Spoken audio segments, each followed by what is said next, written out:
पन जेव पन कथ वुचन वालन तो बोजन वालन मैंने तरफ लोल बुरुत तो माय बुरुत सलाम नाज़रीन मोहतरम अस्सलाम वालेकुम वरहमतुल्लाहि वबरकातुहू। उम्मीद छम तुम सारी सु ठीक पे अल्लाह ताला थनो सही सलामत। आज मे ब्या अख लेसन अख सबक अख तहद बापत ओनमुत युस जन सबक आम कशरन बापत बिलखसूस तिमन शुरन बापत यम जन दिल्ली पब्लिक स्कूल श्रीनगर मज ज़ेर तलीम परान 6वीं जमात। सोन अजुक युस जन सबक युस जन आज परो अथ नाव सोन गिंदुन द्रकुन। वैसे कशुर गस पाय आसुन ज सानि यम जन मुख्तलिफ गेम यम जन मुख्तलिफ खेल तिम क्या ब्रहमिस जमानस मज कित पट लूख पन पान रंजनावान तो कुम खेल गिंदान। वलु यथ सबकस मज करो तथ मुतलक जान हासिल।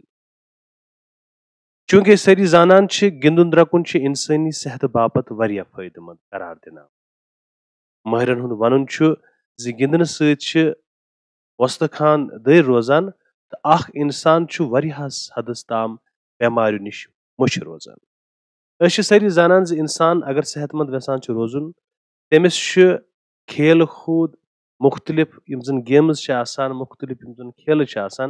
यम सातन सह यह गिंदुन द्रकुन करान अम सुंद जन सेहत डंज रोजान तो सेहतमंद रोजन खतर वारिया फायदेमंद गिंदुन द्रकुन। यम जन माहिर तिहुंद वनुन गिंदन सत इंसानस मुस्तकान यानी यम जन अड़जन यम जन इंसान से मुख्तलिफ अंग जिस्मिक वस्तखान वन यम जन इंसानस मुख्तलिफ अंग मुख्तलिफ पार्ट्स जिस्मिक यम दर रोजान तो अख इंसान वारियास हदस ताम यम जन बेमार तम निश मुश रोजान यानी तम निश लोब रोजान तम निश दूर रोजान। सह पत सहल सहल बेमार गसान कि हरगह सह गिंदुन द्रकुन कर। इंसान रूद आदन काल पे मुख्तलिफ खेल गिंदान। वुचान ज यम सातन इंसानन हज कथ करान यम जन कदीम इंसान तन पे वुनिस ताम इंसान रंग बरंगी मुख्तलिफ किस्म गेम गिंदान खेल गिंदान। सह ये जंगलन मज रोजान सह जानवर बेतर मारन बापत तीर अंदाजी काम हेवान। यम सातन कदीम इंसान हज कथ करो तम यम सातन जंगलन मज रोजान पत तम शिकार करान यमन जंगली जानवरन तम बापत तिमन पेवान तीर अंदाजी हुंद काम हेन। यह तीर अंदाजी तस काम आसन सत मन रंजनानुक अहम वसील साबित सपद। यह तीर अंदाजी करान अमिस पन मन त रंजान पन पान एंटरटेन करान पान तफरी हासिल करान तो सत पन काम तक। यथ पे रूद सह खेलन जायुन बख्शान तो नव नव खेल बारस सनान। इंसान चूंकि यम सातन इंसान सह वक्त युस जन बेकार वक्त तो यम जन आदन काल पे इंसान यमो लाज नव नव यम जन खेल तमो बारस सन यानी मुख्तलिफ गेम गई ईजाद मुख्तलिफ गेम मुख्तलिफ खेल आय बनावन तो लूको लाज रंग बरंगी मुख्तलिफ किस्म गेम गिंदन खेल गिंदन। कशीर मज आस पथ काल वारिया खेल गिंदन यमन मज गरमस काठ शह पम समंदर टिकतार त्रुपन गिंदन तुले लंगुन लठकिज लुठ सजलुंग फकट तो रुह बेतर शामिल कह गिंदन खेल खुल मैदान मज गिंदन कह कुठन मज कह खुल मैदान मज आउटडोर गेम्स अंग्रेजी पे वनान यम जन घर नेबर गिंदन कह खेल तिम यम जन गरन मज यानी कुठनी मज गिंदन इनडोर गेम्स अंग्रेजी पे वनान कह गिंदन कोरे योत कर गिंदन तो कह लड़के योत कह खेल तिम यम जन कोरे याज गिंदान कह खेल तिम यम जन लड़के ये गिंदान ये जन कह खेल तिम यम जन लड़के तो कोर इकवट गिंदान ये जन कह गिंदन इकवट कोर तो लड़के गिंदान। तो इत पे थोस याद गिंदन द्रकुन जन सान सेहत बापत वारिया जरूरी। कशीर यम जन यमन पथ काल पे मुख्तलिफ वसील मुख्तलिफ तरीक कर्मित ईजाद खेल गिंदन अत मज कर कहन खेलन हज कथ वो करो विस्तार सान थोड़ा बहुत यमन खेलन मुतलिक कथ। गोडनुक खेल जन सोन सजलुंग यह वारिया प्रोन तो यह मुख्तलिफ यम जन कल्चर लुक तम गिंदान सजलुंग अत अंग्रेजी पे हॉप स्कॉच त वनान। इस सजलुंग यह मज खास कर गामन गोठन मज आम पे गिंदन अत कोर तो लड़के त गिंदान यह दयो तरीको गिंदन इस जन सजलुंग यह ज्यादा पहमत गामन मज गिंदन वो तत महल गसान कुन सातन वुचुन ज तति सजलुंग गिंदान पर ब्रोह काल ٲسۍ लूक बड़ चिकचाव सान यह सजलुंग गिंदान अथ आस कोरि ति गिंदान अथ ٲسۍ लड़कं ति गिंदान कोरि लड़कं ति ٲسۍ इकवट ति गिंदान यह छ दयो तरीको गिंदनः यिवान पत्थरिस पेठ छ मुस्तसील नुमा शक्ल बनावने यिवान मुस्तसील मतलब गो चुकूंजल यथ अस अंग्रेजी पठ रेक्टेंगल वनान अथ ٲسۍ 7 खाना आसान यमन खानन छ नाव ते मसलन बत स्यून जन्नत दोजक त्रुक तुक उक टुलिज त्रुक चुक दुक पंज उक शुक यम छ मुख्तलिफ नाव यमन अख गरिथ चरिथ कतर यथ सज कतर वनान छ अकिस अकिस खानस मज लयित अख खान जेन्ने तो अख बड़ महीन कतर अख छ बनावन युस जन बड़ चरिथ तो गरिथ छ आसान तथ छ सज कतर वनान सजलुंगिस गिंदनस छ लगान तो यह पत अक खान पकान तो अम पतन छ खान जेनान खान जेनुक तरीक यह ज गिंदन बोज छ लोंग लोंग करिथ तथ खानस मज आसान यथ मज कतर छ आसान यानी सह अख जंग थवान खड़ा यानी लोंग करान तो पत बेक जंग सत अथ कतर वार वार ब्रोह जीर दिवान ओत वत खोर नेट सत फींट मारान तो कतर नेबर कड़ान अत दौरान गछ न रख मारन न गछ रख मारन तो न गछ कतर दोजख खानस मज गसन युस ज्यादा खान जेन सह गिंदुन जेनान यमिस ज्यादा खान जेन गोडनेथ तो सह मान जिन्नस जोन सजलुंग युस सारी खान जेन तथ वनान सत खान रावट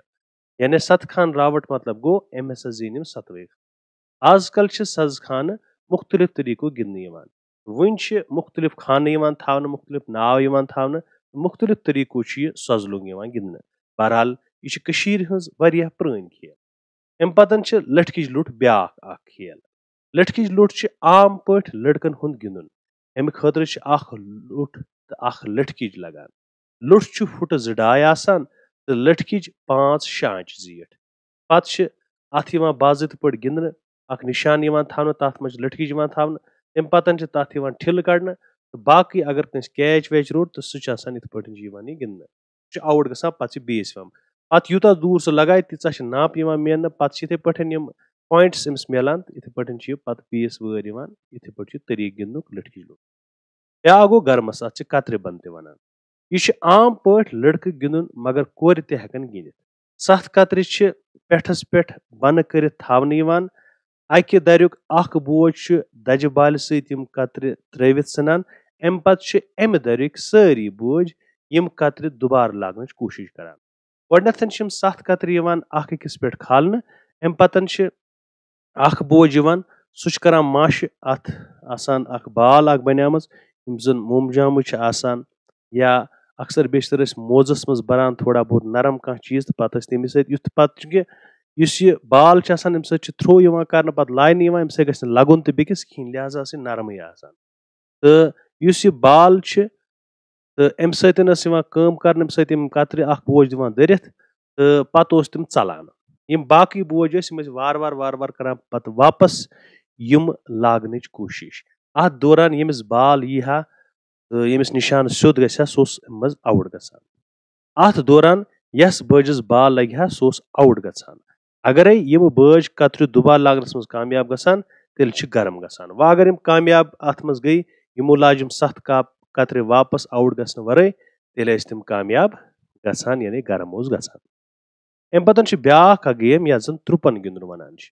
यह शुर गिंदुन तो आम पे कोर गिंदान लॉकेट लॉकेट 5 कन फल त्रुपन गिंदन खतर लगान यम 5वे कन फल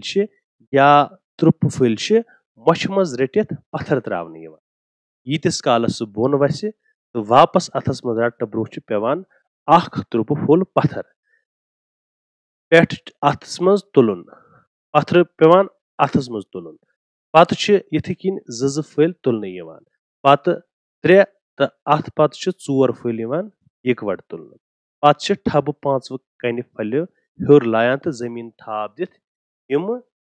बे अथस मज रटान तो अम पत पंज त्रुपन गिंदान गिंदान शुर अक्सर इतकन गुजरावान एक सान एक सान एक सान दो सान दो सान दो सान तीन सान वारत बंदल्यो तो अत मुख्तलिफ गिंदान मुख्तलिफ एला हाथी हाथी दोनों साथी सा मुख्तलिफ तरीको गिंदान ना मुख्तलिफ बात गंगरावान आज शुर मुख्तलिफ तरीको त्रुपन ति गिंदान तो नई नई बात ति गेवान वन चीज थवन तो याद सह गो ये त्रुपन गिंदुक तरीक अत 5 कनफिल आसान यम कनफिल पेवान अख कनफिल अगर पत्थर त्रो पे पेवान हेर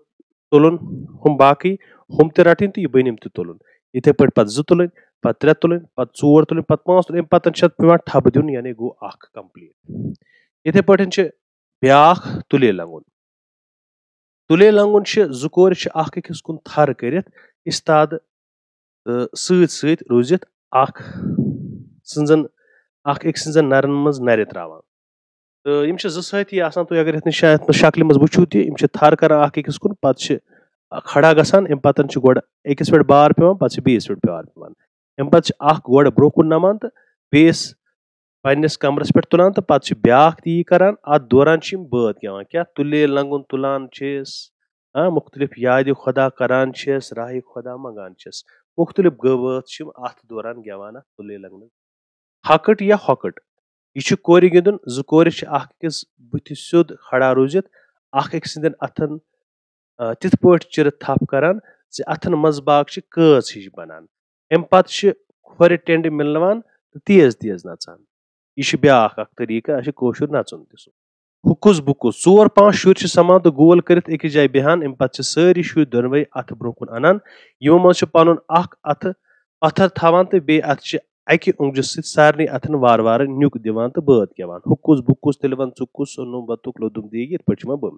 यमो गिंदो अलाव तह गिंदन मरूज मसलन गुति गिंदुन खो खो जल गुर दज गिंदुन अन थोप शीन जंग शमशेरबाजी लमलम प्रेच वन अट बोर चोर कृचम कूट बेहतर मुख्तलिफ गेम कशस मज गिंदन तो इत पे अत मज कह अल्फाज माने तम हेकु तुम वुचित बे सवाल कह तम हेकु तुम आराम सान वन कर मास्टर जस पजन यम शुर स्कूल किस मैदानस मज गिंदावन तो बे वन तो तुह कुछ खेल पसंद क्या ये मज सही तरतीबस मज कर गलत तरतीबस मिसाल तौर पर द्रकुन गिंदुन सेहत बाबत जरूरी गिंदुन द्रकुन सेहत बाबत जरूरी कर रच रावट जंगलन जंगलन हज पज रच रावट कर सोन खूबसूरत स्कूल स्कूल सोन खूबसूरत रात मुकदुम सोबन गोमुत बह रात मुकदुम सोबन गोमुत इथे पे कहो मज तुम वुचान मुख्तलिफ गेम गिंदान क्रिकेट मैच ओलंपिक खेल इन दोन उनवान पे तुम मजमून लेखन यह यारस चिठ लेखन ये मज वन सोनमर्ग गो सलस सलस मीन्स एक्सकर्शन पिकनिक ये आखिरस पे चेनवन दिख सेहतमंद दिमाग सेहतमंद जिसमस मज रोजान मगर यह सेहतमंद जिसम तेल रोजान ये जन गिंदुन रकुन करो गिंदनस कुन लाई थो यह सोन अजुक सबक उम्मीद तुह टारि खोतमुत ब्या सबक हेत सपद तुह सत बे जल्द मुलाकात तोताम तुह खुदायस हवाले।